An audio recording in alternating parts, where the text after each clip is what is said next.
And here we have our three parts all cut out. Now I'm going to use a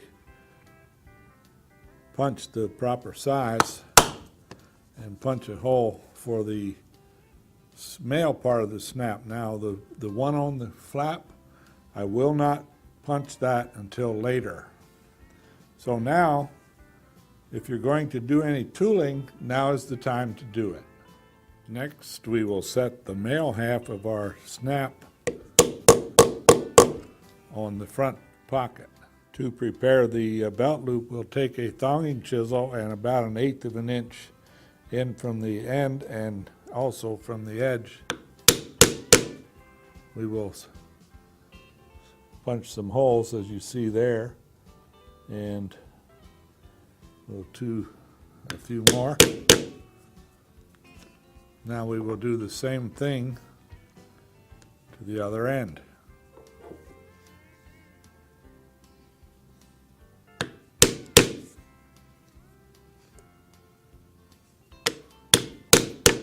Now we will locate the top of our belt loop somewhere.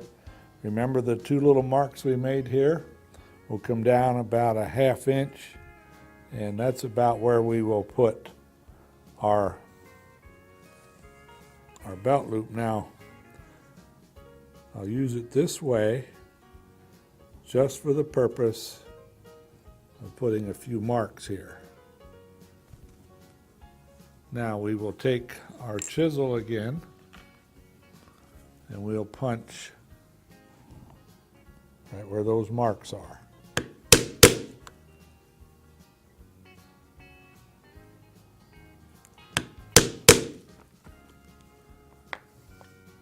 Now we can stitch this part on upside down and forward, as you see me here, because it will fold back. So let's go ahead and stitch this. Now I'm dampening this belt loop some to make the fold easier.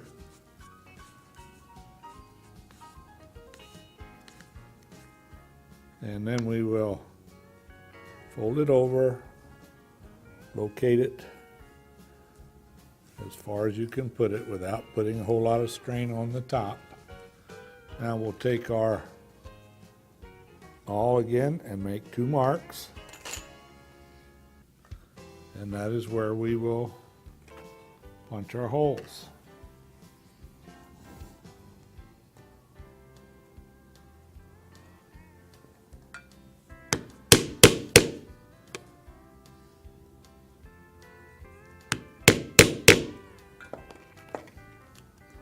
And now we will stitch this to the bottom.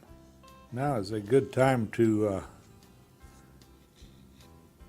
finish the edges on the parts that are above the front and also the front, but we'll only do the parts that are going to be exposed.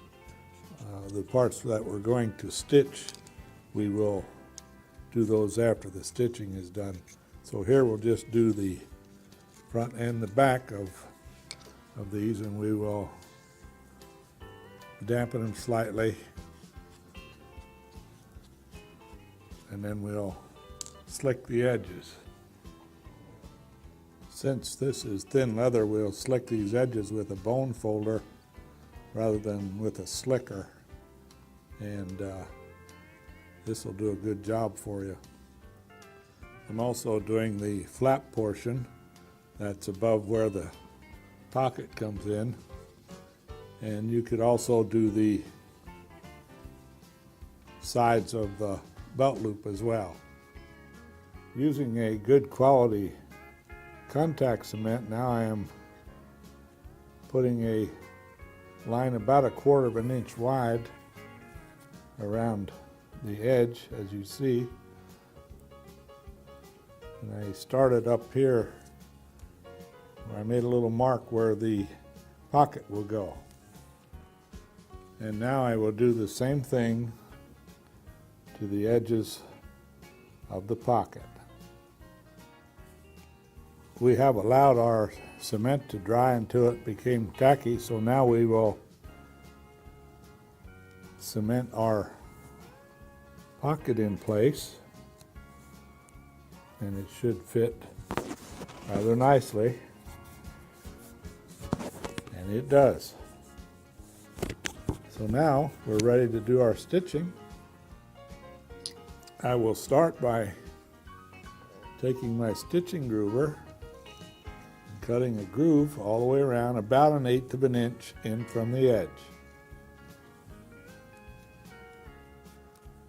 And we will do both the front and the back. We know where to start because of those little marks we put there earlier.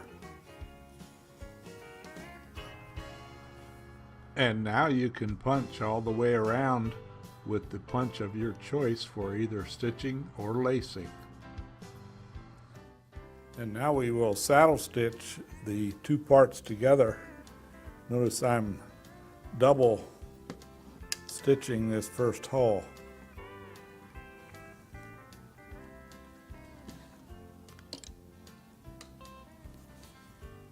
And we will then stitch all the way around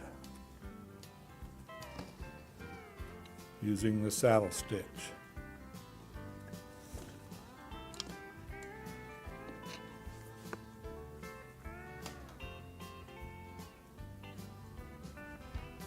Now that we have finished our stitching, we can take our edge beveler, bevel around the edges,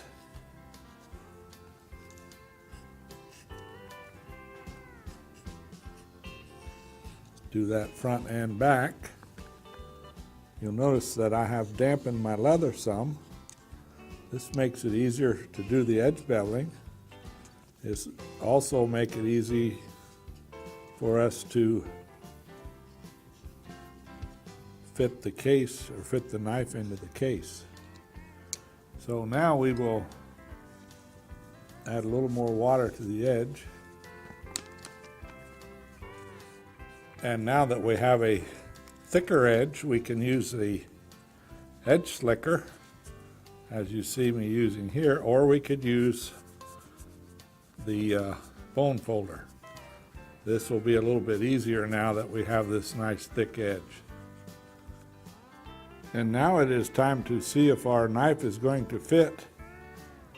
And you notice since I've dampened this leather now, it slips right in there very nicely. Now, if you want to form fit this overnight, it's a good idea to take a plastic bag and stick the knife in the plastic bag and shove that in. Now you can leave it overnight if you want. Now, you have one more thing to do, and that's to set the snap for the flap. Now, I did a temporary mark there, but I think I can make it a little tighter now, so I will just make a mark with my thumb, and then I will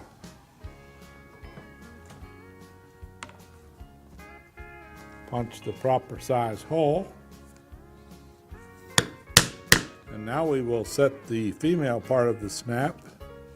We'll put it on the anvil, take the driver, and set the female half. Now let's see how we did. And now we have a real nice custom-made, custom-fitted case for our 4.5-inch lockback knife.